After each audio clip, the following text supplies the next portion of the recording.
Prosonic experience the finest UPVC windows and doors. 7799779088. ప్రస్తుతం మనతో పాటు లైవ్ కాల్లో అందుబాటులో ఉన్నారు జై భారత్ పార్టీ వ్యవస్థాపక అధ్యక్షులు మాజీ సిబిఐ జేడి లక్ష్మీనారాయణ గారు. ఒక్కసారి సార్తో మాట్లాడదాము. ఎందుకంటే బనకచెర్లకు సంబంధించి చాలా వివాదాలు నడుస్తున్నాయి మన రాష్ట్రానికి అలాగే ఆంధ్ర రాష్ట్రానికి మధ్య, తెలంగాణ ఆంధ్రాల మధ్యన. అసలు ఏం జరిగింది, ఏం జరుగుతుంది, ఏం జరగబోతుంది, ఇవన్నీ కూడా మనం లక్ష్మీనారాయణ గారిని తెలుసుకుందాం. సార్ నమస్తే అండి. నమస్తే. సార్ ఏంటి సార్ కొంచెం డల్గా కనిపిస్తున్నారు ఈరోజు? లేదో పనిలో ఉండిన్నాను కొద్దిగా. నా పిహెచ్డి ప్రాజెక్ట్ ఒకటి నడుస్తుంది కదా, దాంట్లో. దేని మీద సార్ పిహెచ్డి? నేను రూరల్ డెవలప్మెంట్ మీద చేస్తున్నానమ్మా. అబ్బా సూపర్ సార్, మంచి సబ్జెక్ట్, అసలు చాలా వాస్ట్ సబ్జెక్ట్ సార్ అది. అంటే ఆదర్శ గ్రామాలను స్టడీ చేసి భారతదేశంలో కొన్ని గ్రామాలే ఆదర్శ గ్రామాలు ఎందుకు అవుతున్నాయి, అన్ని గ్రామాలను ఆదర్శ గ్రామాలుగా మార్చాలంటే ఏం చేయాలి అన్నది నా పిహెచ్డి ప్రాజెక్ట్. దాన్ని నెలలోపల తగ్గించాలని చెప్పేసి ఫినిష్ చేద్దామని చెప్పేసి ఆ పనిలో కొద్దిగా ఈ కాలేజీలో నైట్ అవుట్స్ లాగా ఇప్పుడు ఉన్నాను నేను. కాదు సార్, ఇప్పుడు ఇంత బిజీ లైఫ్లో కూడా మీరు ఒక పక్క పార్టీ పనులు, ఇంకో పక్క ఏమో ఈ రైతులకు సంబంధించినవి చూస్తారు, తర్వాత ఇట్లా మేము అడిగినప్పుడు మాకు తప్పకుండా కాదు అని చెప్పారు పాపం. తర్వాత ఇంకా బిజీ స్కెడ్యూల్, మామూలు స్కెడ్యూల్ కాదు, చాలా చోట్లకి గెస్ట్గా వెళ్తారు మీరు. నేను ఎన్నో చోట్ల చూశాను, గెస్ట్ లెక్చర్స్ ఇస్తూ ఉంటారు మీరు చాలా చోట్ల. తర్వాత కొన్ని ప్రోగ్రామ్స్కి మీరే స్వయంగా దగ్గరుండి మరీ చేస్తూ ఉంటారు. ఎన్నో ఉన్నాయి అలాంటిది. ఇంత బిజీ లైఫ్లో మళ్ళీ పిహెచ్డి కూడా చేస్తున్నారా సార్? అవుదమ్మా, మనిషి బిజీగా ఉండాలి కదా, మనిషి వల్ల సమాజానికి ఉపయోగపడితే అది సరిపోతుంది. గ్రేట్ సార్, రియల్లే మీలాంటి వాళ్ళు చాలా మందికి, మాలాంటి ఎంతో మందికి ఆదర్శం నిజానికి, ఇప్పటికీ ఎప్పటికీ కూడా. ధన్యవాదాలు సార్. ఈ బనకచెర్ల విషయానికి వస్తే, మన రెండు తెలుగు రాష్ట్రాల మధ్య వివాదం నడుస్తుంది, గత కొంతకాలంగా నడుస్తూనే ఉంది. ఇప్పుడు వివాదం ముదురుతుందేమో అనిపిస్తోంది. అసలు దానికి సంబంధించిన పూర్తి ఇన్ఫో ఇవ్వండి సార్. ఖచ్చితంగా. ఎందుకంటే భారతదేశం ముఖ్యంగా వ్యవసాయ ఆధారిత ప్రాంతం. ముఖ్యంగా మన రెండు రాష్ట్రాలు ఆంధ్రప్రదేశ్ మరియు తెలంగాణ. అటువైపు ఆంధ్రప్రదేశ్ చూస్తే జిఎస్డిపిలో చూస్తే ప్రధానంగా ఆంధ్రప్రదేశ్లో వ్యవసాయ రంగం మీద ఎక్కువగా ఆధారపడి ఉంటుంది. వ్యవసాయం అంటే అందులో వ్యవసాయం, తర్వాత వచ్చేసి ఫిషరీస్, ఇవన్నీ కూడా వస్తాయి. సో ఆ విధమైన పరిస్థితుల్లో ప్రతి ప్రభుత్వం కూడా ఎక్కువ సంఖ్యలో ఎక్కువ మొత్తంలో మన భూములు ఏవైతే ఉన్నాయో వాటికి ఇరిగేషన్ నీళ్లు అందించాలన్న ధోరణిలో పనిచేస్తుంటాయి. కాబట్టి వివిధ ప్రాజెక్టులు వాళ్ళు టేకప్ చేస్తుంటారు. సో ఆ ప్రాజెక్టులు టేకప్ చేసి వీలైనంతగా నీటిని, ఏదైతే నీరు వృధాగా వెళ్ళిపోతుందో సముద్రానికి, ఎందుకంటే మన రెండు రాష్ట్రాల్లో గోదావరి, కృష్ణ ప్రధానమైన నదులు. ఈ రెండు నదులు కూడా మహారాష్ట్ర నుంచి పుట్టి వివిధ రాష్ట్రాల్లోకి వచ్చి ముఖ్యంగా తెలంగాణ, ఆ తర్వాత ఆంధ్రప్రదేశ్, ఆ తర్వాత సముద్రంలో కలిసిపోతుంటాయి. కాబట్టి వీలైనంత ఈ నీటిని ఒడిసి పట్టుకోవాలి అన్నది ప్రధానంగా జరుగుతున్న ఒక ప్రయత్నం. కానీ ఈ నదులు ఒక రాష్ట్రంలో ఇంకో రాష్ట్రం నుంచి ప్రవహించడం వల్ల ఆ రెండు రాష్ట్రాలకు కూడా ఎన్ని నీళ్లు ఎవరికి కేటాయించాలన్నది ఎప్పుడూ కూడా జరుగుతున్న ఒక డిస్ప్యూట్. తర్వాత మీరు ముఖ్యంగా చూసుకుంటే 2014లో స్టేట్ రీఆర్గనైజేషన్ జరిగినప్పుడు గోదావరి వాటర్ బోర్డు, తర్వాత కృష్ణా వాటర్ బోర్డు, ఈ రెండింటిని కూడా ఏర్పాటు చేయడం జరిగింది. దానివల్ల ఈ గోదావరి నీళ్లు గాని, కృష్ణా నీళ్లు గాని ఈ రెండు రాష్ట్రాల మధ్య ఎలా పంచుకోవాలి అన్న దాని గురించి ఇక జరుగుతూనే ఉంది. అంటే ఇంకా కూడా దానికి ఒక ఫిక్స్డ్ ఇది రాలేదు. ఇప్పుడు ముఖ్యంగా ఈ బనకచెర్ల అన్నది ఈ ఆలోచన ఎప్పటి నుంచో ఉంది. ఎందుకంటే గోదావరి నుంచి వృధాగా వెళ్ళిపోతున్న ఒక 200 టీఎంసీ నీళ్లు ఏవైతే ఉన్నాయో వాటిని గనక మనం పోలవరం కుడి కాలువ నుంచి తీసుకొచ్చి ప్రకాశం బ్యారేజ్ వరకు తీసుకొచ్చి ఆ తర్వాత దాన్ని రిజర్వాయర్లోకి తీసుకొచ్చి అక్కడి నుంచి బనకచెర్ల రెగ్యులేటర్కు తెచ్చి అక్కడి నుంచి రాయలసీమకు నీళ్లు ఇవ్వాలన్నది ఇది బేసిక్గా. దాని గురించి డీటెయిల్గా చెబుతాను నేను. ఇది బేసిక్గా అంటున్నది. అంటే ఆంధ్రప్రదేశ్ ప్రభుత్వం ఏమంటుందంటే, మేము 200 టీఎంసీలు ఈ వరద జలాలు ఏవైతే ఉంటాయో వాటిని ఉపయోగించుకోవాలి. కానీ అదే మీకు తెలంగాణ వాదన ఏంటంటే, మావి అనేక ప్రాజెక్టులు ఉన్నాయి గోదావరి మీద, సో వాటన్నిటినీ మేము పూర్తి చేసే దశలో ఉన్నాం. మరి అవన్నీ మేము పూర్తి చేస్తే మీకు అంత నీళ్లు ఉండవు. కానీ మీరు మాకన్నా ముందుగానే ఆ ప్రాజెక్టు నిర్మిస్తే మా ప్రాజెక్టులు ఏమవుతాయని చెప్పేసి వాళ్ళ ఆందోళన. సో ఇటువంటి ఒక పరిస్థితిలో ఈ బనకచెర్ల అన్నది కొత్త ఇష్యూ ఒకటి మీకు ముందుకు వచ్చింది. సో దీని గురించి కొద్దిగా గోదావరి జలాల గురించి కొద్దిగా మాట్లాడుకోవాలి. తప్పకుండా సార్. గోదావరి జలాల్లో ఎలా ఉంటుందంటే మీకు మొత్తం 1486 టీఎంసీలు మొత్తం ఉమ్మడి ఆంధ్రప్రదేశ్కు అలాట్ చేశారు గోదావరి. ఓకే. ఎందుకంటే గోదావరి మహారాష్ట్రలో కూడా ప్రవహిస్తుంది. అవును సార్. మహారాష్ట్రలో పుట్టింది తర్వాత కూడా అక్కడే. తెలంగాణ, ఆంధ్రప్రదేశ్. కాబట్టి ఈ మన ఉభయ రాష్ట్రాలకు అంటే అన్డివైడెడ్ ఆంధ్రప్రదేశ్ కు 1486 టీఎంసీలు ఉపయోగించుకోవచ్చు అన్నది distribution, inter state distribution. Okay. అందులో 79% తెలంగాణకు, 21% ఆంధ్రప్రదేశ్కు అన్నది అప్పుడు వాళ్ళు నిర్ణయించింది. హుహు. హుహు. అంటే దీని ద్వారా ఏమవుతుందంటే సుమారుగా తెలంగాణ 1180 టీఎంసీలు వాడుకోవచ్చు, ఆంధ్రప్రదేశ్ 310 టీఎంసీలు వాడుకోవచ్చు. అంటే 1486లో 1180 వచ్చేసి తెలంగాణ, తెలంగాణ. 310 వచ్చేసి ఆంధ్రప్రదేశ్. కానీ తెలంగాణ వాదన ఏంటంటే ఆంధ్రప్రదేశ్ సరార్థర్ కాటన్ అంటే స్వాతంత్రం రాకముందే 310 టీఎంసీలు ఉపయోగించేసుకుంది గోదావరి అంటారు. తరువాత పోలవరం వచ్చి సుమారుగా 368 టీఎంసీ. కాబట్టి ఈ రెండు కలిపితే సుమారుగా 684 టీఎంసీలు ఆంధ్రప్రదేశ్ ప్రభుత్వం ఉపయోగిస్తుంది అన్నది తెలంగాణ యొక్క వాదన. ఓకే. వాళ్ళకి ఇచ్చింది 310 టీఎంసీలే. కానీ ధవళేశ్వరము, ఆ తర్వాత ప్రకాశం బ్యారేజు, వీటి వల్ల స్వాతంత్రానికి పూర్వమే 310 టీఎంసీలు, ఆ తరువాత పోలవరం వల్ల ఒక 366, దీనివల్ల మొత్తం 684 టీఎంసీలు ఆల్రెడీ ఉపయోగించుకుంటున్నారు వాళ్ళు. మళ్ళా ఈ 200 టీఎంసీ ఏంటన్నది వాళ్ళ వాదన. కానీ వాళ్ళు ఏంటంటే ఇప్పుడు తెలంగాణలో మీరు చూసుకుంటే మొత్తం 1180 టీఎంసీలు ఉపయోగించుకోవచ్చు. తెలంగాణ ఒక్కసారి మీరు చూస్తే తెలంగాణ ఏమవుతుందంటే ఈ నదులు ఎక్కడైతే ప్రవహిస్తాయో, నదులు ఎక్కడైతే మీకు వస్తాయో ఆ ల్యాండ్ అంటే కాళేశ్వరం దగ్గర మీకు ఇది వస్తుంది. యాక్చువల్గా మీరు గోదావరిది ఒక్కసారి మీరు పథకం చూస్తే మొదట వచ్చేది శ్రీరామ్ సాగర్ ప్రాజెక్ట్ తెలంగాణ గోదావరి, దాని తర్వాత ఎల్లంపల్లి ప్రాజెక్ట్, ఆ తర్వాత వచ్చేసి ప్రాణిహిత అన్న నది కాళేశ్వరం దగ్గర గోదావరి కలుస్తుంది. ఆ తరువాత వచ్చేసి అక్కడ మన కాళేశ్వరం ప్రాజెక్ట్ అంటే మేడిగడ్డ ఇవన్నీ కూడా కట్టారు. ఆ తర్వాత కొంత దూరం వెళ్ళిన తర్వాత ఇంద్రావతి నది కలుస్తుంది గోదావరి. ఆ తర్వాత తెలంగాణలో ఇచ్చెంపల్లి అని ఒక ప్రాజెక్ట్, అది సుమారుగా 300 టీఎంసీల కెపాసిటీ ప్రాజెక్ట్, అంటే నిజాం నుంచి ఉంది.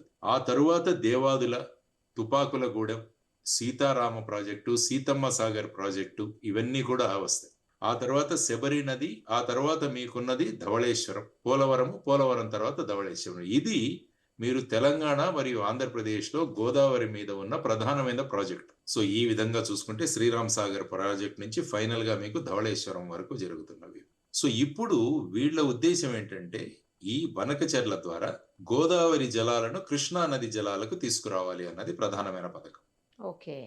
అంటే పోలవరం దగ్గర నుంచి కుడి కాలువ నుంచి ఎక్కువ నీటి మొత్తాన్ని తీసుకొచ్చి దాన్ని మనం ప్రకాశం బ్యారేజ్ దగ్గర తీసుకొచ్చి ఆ తరువాత దాన్ని వైకుంఠపురం బ్యారేజ్ ఒకటి కట్టి తర్వాత బొల్లేపల్లి అనే ప్రాంతంలో ఒక పెద్ద రిజర్వాయర్ ఏర్పాటు చేసి దాని నుంచి నల్లమల్ల అడవుల్లోంచి ఒక టనల్ ద్వారా బనకచెర్ల హెడ్ రెగ్యులేటర్ దగ్గరికి తీసుకువెళ్ళి అక్కడి నుంచి రాయలసీమకి ఇది సప్లై చేయాలి అని చెప్పేసి ఈ బనకచెర్ల ప్రాజెక్టు సుమారుగా 80,000 కోట్ల ప్రాజెక్ట్ అనుకుంటా, 82,000 కోట్ల ప్రాజెక్ట్. ఇది బేసిక్ గా మీకు బనకచెర్ల ప్రాజెక్ట్. కానీ తెలంగాణ వాళ్ళు ఏం చెప్తున్నారంటే ఆల్రెడీ మీరు రాయలసీమకి కృష్ణా నుంచి ఎక్కువ నీళ్లు మీరు తీసేసుకున్నారు ఆల్రెడీ. ఎందుకంటే యాక్చువల్ గా మీరు పోతిరెడ్డిపాడు రెగ్యులేటర్ ఒకటి ఉంటుంది, అవును సార్, అక్కడి నుంచి శ్రీశైలం నుంచి నీళ్లను తీసుకొచ్చి ప్రధానంగా ఎన్టీఆర్ గారు ఉన్నప్పుడు అక్కడ ఒక 4 గేట్లు ఏర్పాటు చేశారు.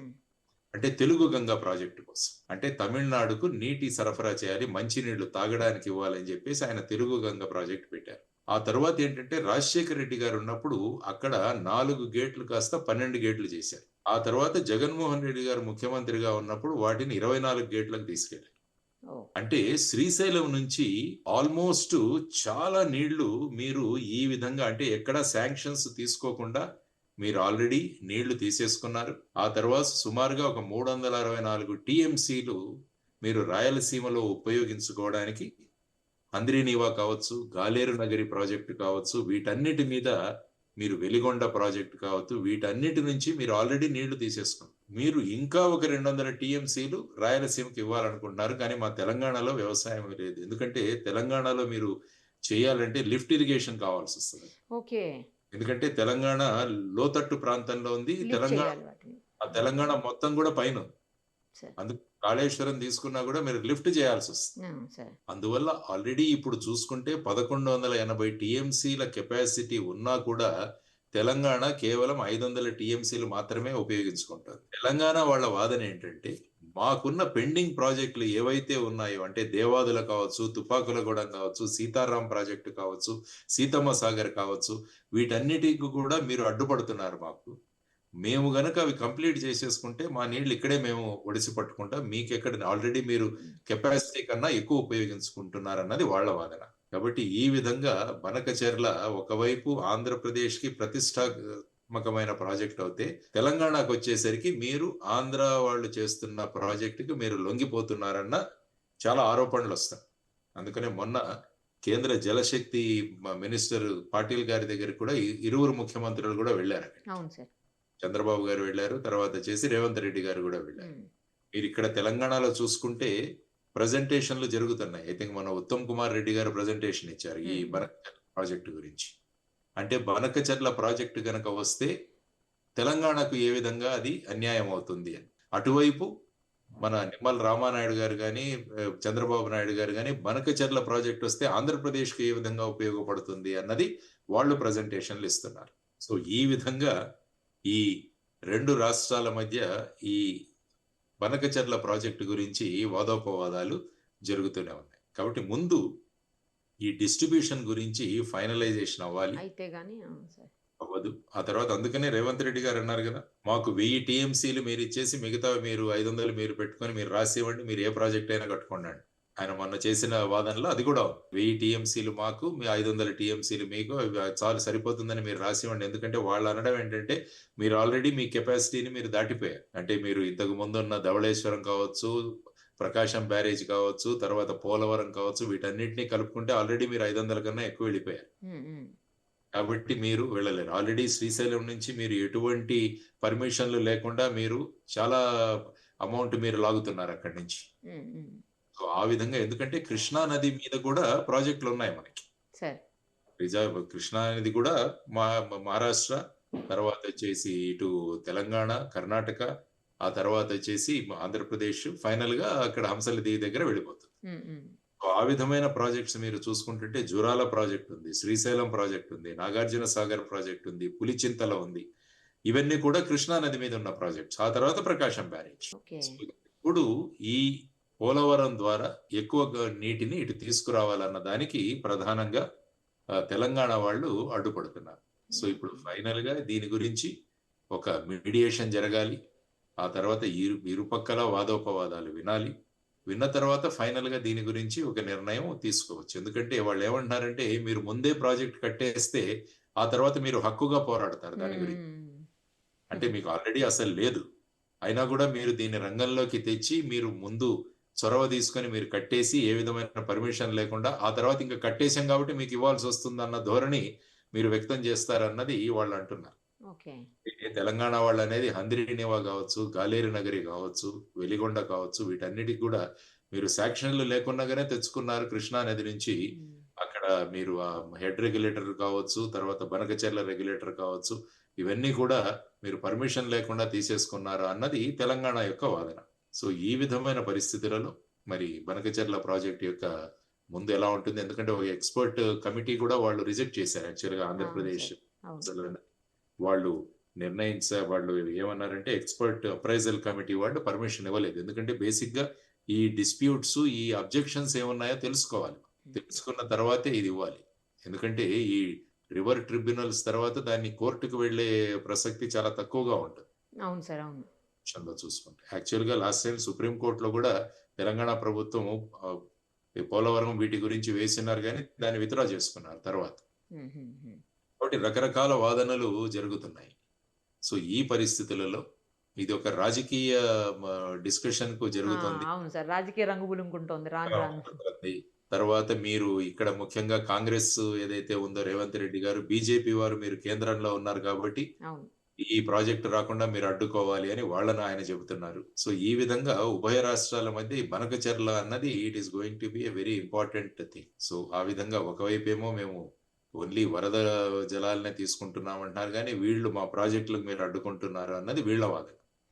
సో ఆ విధంగా బనకచెర్ల అన్నది వస్తే మటుకు చాలా ఒక విస్తృతంగా, ఎందుకంటే బొల్లేపల్లిలో వచ్చే రిజర్వాయర్ చాలా పెద్ద రిజర్వాయర్. ఓకే. సో ఆ రిజర్వాయర్ ద్వారా అక్కడి నుంచి మళ్ళా నల్లమల తర్వాత ఏంటంటే ఇందులో కన్స్ట్రక్షన్ లో ఎన్విరాన్మెంట్ గురించి కూడా చాలా అబ్జెక్షన్స్ వచ్చే అవకాశం ఉందన్నది కూడా తెలంగాణ వాదన. ఎందుకంటే సుమారుగా ఒక 25 కిలోమీటర్ల నల్లమల అడవుల నుంచి ఒక టనల్ నిర్మించాలన్నది కూడా ఇందులో ఒక ప్రస్తావన. కాబట్టి ఆ విధంగా వాళ్ళ చర్చలు, తెలంగాణ వాళ్ళు ఇది గవర్నమెంట్ చేయట్లేదు, కాంట్రాక్టర్లు వాళ్ళ ఫాయిదా కోసం ఇది తయారు చేస్తున్నారు ఈ ప్రాజెక్ట్ అన్నది ఇక్కడ ఒక వాదన వినిపిస్తూ ఉంటుంది ఓకే. తెలంగాణ.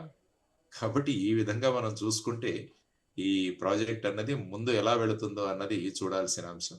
ఎందుకంటే అన్ని ప్రాంతాలు అభివృద్ధి చెందాలి, there is no doubt. So ఆ అవును. ప్రాంతాల్లో మనకు ఈ వాటర్ డిస్ట్రిబ్యూషన్ అన్నది ముఖ్యంగా మనం చూసుకోవాల్సిన అంశం. ఏ ఏ రాష్ట్రాలకు రిపేరియన్ స్టేట్స్ ఏవైతే ఉంటాయో వాటికి వాటర్ డిస్ట్రిబ్యూషన్, వాటి యూటిలైజేషన్. ఎందుకంటే ఫైనల్ గా ఎవరో అన్నారు, రాబోయే కాలంలో జరగబోయేది యుద్ధం మీదే, నీటి మీదే యుద్ధాలు జరుగుతాయి. ఇప్పుడు మీరు చూసుకుంటే ఆపరేషన్ సింధూర్ అప్పుడు కూడా మనం పాకిస్తాన్ ని ఈ జిలం, చినాబా మరి నదులు ఏవైతే ఉన్నాయో వాటిని అడ్డుకొని వాళ్ళ మీద మనం ఇది సాధించాం. అవును. అవును సార్. ఆ విధంగా రాబోయే కాలంలో ఈ నదులు, నీరు, ఎందుకంటే ఈ నదుల నీళ్లు కూడా ఈ మధ్య మాన్సూన్ అన్నది సక్రమంగా ఉండట్లేదు. కాబట్టి నదులను వీలైనంతగా మనం ఒడిసి పట్టుకొని వృధాగా అవును సార్. వెళ్ళిపోతున్న నీటిని ఆపుకొని వీలైనన్ని రిజర్వాయర్లు కట్టుకొని ఆ నీటిని మనం ఉపయోగించుకుంటేనే రేపు వ్యవసాయానికి కానీ, సాగునీరు కానీ, తాగునీరు కానీ మన దగ్గర నీళ్లు ఉంటాయన్నది ప్రధానమైన సమస్య. వృధాగా సముద్రంలోకి పోయే కంటే మనం వాడుకోవటం బెటర్ కదా సార్. వాడుకోవడం బెటర్ అన్నది. కాబట్టి దానిలో మళ్ళా అనేక రాష్ట్రాల నుంచి ఈ నదులు వెళ్ళిపోతూ ఉండడం వల్ల ప్రతి రాష్ట్రం కూడా మన రాష్ట్రానికి అత్యంత మనకు ఇది ప్రాధాన్యత ఉండాలి, దాన్ని మనం ఉపయోగించుకోవాలని ప్రతి రాష్ట్రం కూడా వారి యొక్క ఆలోచనలు ఉంటాయి. కానీ రెండింటినీ కూడా ఈ రాష్ట్రాలన్నింటినీ కూడా కేంద్రం కూర్చోబెట్టి ఫైనల్ గా కరెక్ట్. ఏ విధంగా ఉభయ రాష్ట్రాలకు ఎటువంటి అన్యాయం జరగకుండా ప్రతి రాష్ట్రానికి దీనివల్ల ఏ విధంగా మీకు ఈ ప్రాతినిధ్యం వస్తుంది, తర్వాత దీని ఉపయోగం ఎలా ఉంటుంది అన్నది కూడా చూడాల్సిన అవసరం. కాబట్టి ఈ బనకచెర్ల గురించి ప్రస్తుతానికి జరుగుతున్న ఈ వాదోపవేదం. ఇప్పటి వరకు సార్ గత కొద్ది రోజులుగా బనకచెర్ల ఇష్యూ అవుతుంది అని వాళ్ళు మాట్లాడుతున్నారు, వీళ్ళు మాట్లాడుతున్నారు. 2 స్టేట్స్ నుంచి పొలిటికల్ లీడర్స్ అందరూ కూడా మాట్లాడుతున్నారు. కాకపోతే చాలా మందికి ఏంటంటే అసలు బనకచెర్లకు సంబంధించి ఏం జరిగింది, ఏం జరుగుతోంది, ఏం జరగబోతుంది అనేది క్లారిటీ లేదు. బట్ ఇప్పుడు మీరు చెప్పిన తర్వాత పూర్తిగా స్టోరీ మొత్తం అర్థమయ్యేటువంటి పరిస్థితి ఉంది సార్. థ్యాంక్ యూ సార్, చాలా క్లియర్గా చెప్పారు. Thank you so much. నమస్తే. సుమన్ టీవీలో మీ పర్సనల్ అండ్ బిజినెస్ ప్రమోషన్స్ కోసం కింది నెంబర్కి కాంటాక్ట్ చేయండి.